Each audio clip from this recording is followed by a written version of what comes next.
Sveiki visi Lietuvos StarCraft mėgėjai ir taip, komentuosiu dar vieną kovą tarp T-Chaos, kaip lošiančių kaip mėlynasis zargas o jezu, mėlynasis teranas ir Evis Gerador. Tai bus raudonasis zargas. Dabar nesu įsitikinęs, kuris iš čia esančių žaidėjų yra iš Lietuvos, nes šitas yra įrašas atsiųstas man vienu iš jūsų žiūrovai. Ir nežinau, aš net nežiūrėjau nei kartų, bet pasitikiu jumis jau, kad atsiuntė tikrai neblogą. Ir nežinau, pabandysim pakomentuoti. Ir žemėlapis vadinasi, nežinau kaip žemėlapis vadinasi, jis kažkoks, jeigu aš neklystu, tai čia trečiojo sezono vienas iš naujų 4 žemėlapių. Ir jis kažkaip vadinasi panašiai su dar kažkokiu žemėlapiu, bent jau galų nepanašiai. Tik aš dabar neatsimenu, koks pirmas buvo, Abyssal Caverns ar kažkas va tokio va. Ir na, bet kuriuo atveju, nėra didelio skirtumo ir matom, iš T-Chaos į barakai eina ir ko mes šitą stipriai žvalgomės, matom Taranas ties 2 minutėm 26 sekundžiai steigia plėtinį, zargai mėgsta greitai plėstis, bet kita vertus Evis Geradorius nežino, kur randasi jo priešininkas ir jis jau apžiūrėjo 2 jam bent jau naudingiausias vietas, kur galėtų būti priešininkas ir jų nerado. Ir nežiūrėsim, manau, tai didelio poveikio nepadarys. Ir na jo, dar nei vieno pėstininko nėra, štai tik vienas pėstininkas ir tai bus paliktas veikiausiai už durų, kad saugotų įėjimą ir nežinau. Gerai, kad plėtinį įsteigė, bet aš taip anksti dar nesteigiu plėtinį asmeniškai, gal aš esu dar per prastas žaidėjas, bet stengiuosi įdirbti bent jau ne maksimaliai, bet kuo arčiau maksimumo šitos mineralus, nes, nu, nežinau, drąsiau jaučiuosi tada. O taip, matom, Taranas nieko nepamatęs, gavęs šiek tiek skylių į savo kūną atgal pasitraukia. Matom gamyklą ir po gamyklos gali eiti žvaigždžių vartai, tai yra orlaivių gamykla. Arba iš čia gali lysti pradėti Helionai, kas irgi labai nervina, nes aš vakar, nežinau, turbūt 2 kartus pralašiau Helionams. Ir ne tai, kad aš neturėjau pajėgų, bet tiesiog aš nelabai gerai jas suvaldžiau ir gavosi taip, kad mano visi lingai ir visa kita paskrūdo. Ir taip, na ką padarysim, būna. Ir taip, greičio matom dar nėra vystomas greitis, o jau 4 minutė. Štai matom karalienę, kuri keliauja matyti grybą uždėti, nes jis nori kuo greičiau sujungti 2 bazės, kad lingai bent jau kažkokį pranašumą turėtų. Nes, nu, vis tiek, jis dabar, Evis Geradorius dabar nepuls, o štai, teisingai daro iš tikrųjų. Evis Geradorius dabar tikrai nepuls, o nu, greitis jau yra aišku vystamas, bet kol greičio nėra, tai bent jau reikia kažkokį grybieną turėti. Da ir šiaip, priešininkas nėra labai toli, kuo greičiau grybas atkeliaus, tuo geresni bus šansai greičiau užpulti, efektyviau pulti ir taip toliau ir panašiai. Taip, matom, barakai padarė reaktorių, skristi šalį, gamykla nusileis ir tikrai bus pumpuojami helionai, štai vienas jau net yra. Ir iš šitos gamyklos veikiausiai irgi bus pumpuojami helinai, nors gal ir tankai, nors šiaip resursų dar nėra tiek daug, kad būtų tankam gaminti. Kita vertus,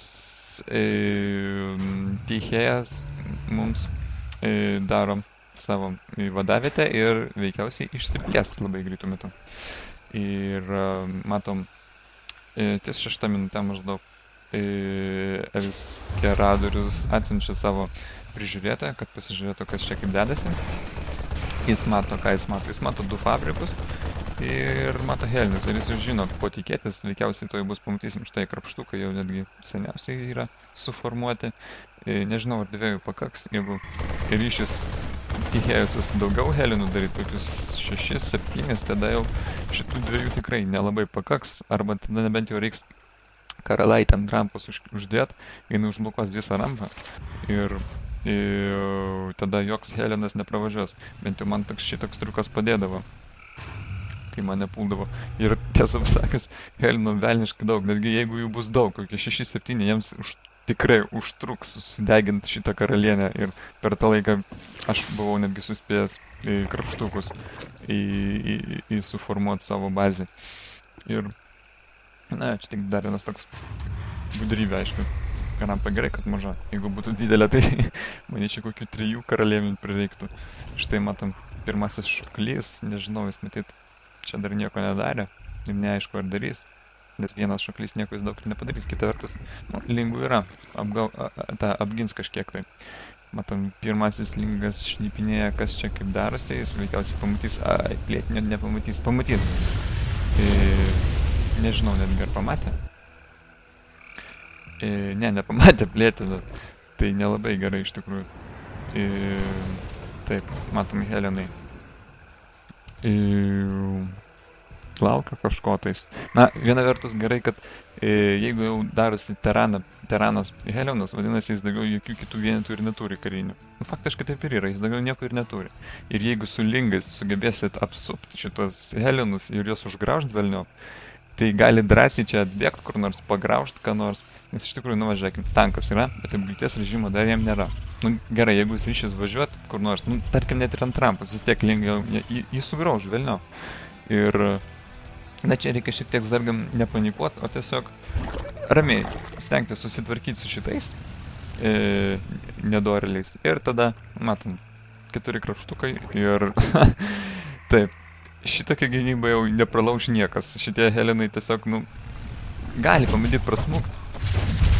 Štai, matom, vienas pasiaukojo ir tiesą pasakius, jeigu prarastų Tichėjas visus šitas Helinus, tada jau jis būtų labai dideliam še, taip sakant, nes matom tarakonai ir nežinau, dar tarakonų matyti nesigamina.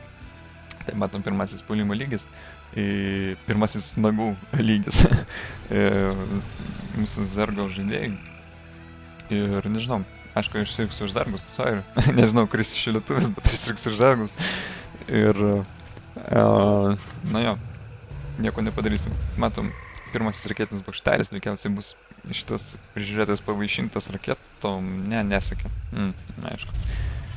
Taip, Evis Keradorius įsteigė antrąjį plėtinį, tą, kad zargas ir turi daryti. Ir matyt, zargui dujų nereikia, kiek suprantu, nes 2 geizeriai, kad yra pastatyti, bet stovi neįdirbti. Štai matom, tranų jau daugybę pasidarė, nors iš tikrųjų jis tik vienu lenkia tranų darbininkų skaičių pas Tichėjose, bet to dar Tichėjosas turi 4 smulus, kurie ženkliai prideda mineralų skaičiui. Pažiūrėkim, kiek čia maždaug 3-400, nu dabar veikiausiai subirėjo netgi 800. Nu, aš sakau, mūlai šiek tokį pranašumą suteikia netgi teranams ir, na jo, kaip ir zargų pagrindas yra ekonomika, o dabar su StarCraft 2 visa ta ekonomika kaip ir nelabai veikia teisingai. Kita vertus, kai prasideda karas, ne visi Teranos žaidėjai spėja mėtyti tos mūlus ir taip, na, ką padarysiu. Matom, tankai jau turi apgulties režimą ir toj Helinai matyt turės mėlyną ugnį, tada ir ryšys pul Tichėjosas mūsų zargo priešininką. Ir matom net 2 torus. 2 torai labai geras dalykas prieš mutaliskus, bet nežinau, kol kas mutaliskus čia nematau. Ir netgi špylio nematau, kad būtų daroma kažkas. Taip matom, tankai nėra įsijungę apgulties režimą, o dabar jie įsijungia, bet jas visus jau sugraužė ir sulydė tarakonai ir, nežinau, Helinai, na, irgi užtruks šiek tiek, kol paskrutins šitos tarakonus, aišku, kažkiek skrūdina, bet jie niekur nesiverš. Štai matom, lingai, ne, geriau tada jau atsitraukti, dabar jau geriausiai atsitraukti, nes jeigu tu neapsupi, tada helinai sugeba pabėgti ir skrūdinti tos lingus ir tiesiog neverta to daryti, nes kad ir lingai pigi jėga, bet jas švaistyti, vienintelė tavo gynyba, neverta tiesiog. Ir, nežinau, jie turėtų jau greitai būti išsivystę, ne? Taip, ačiū Dievui. Ir dabar benelingų greitis jau baigėsi. Ir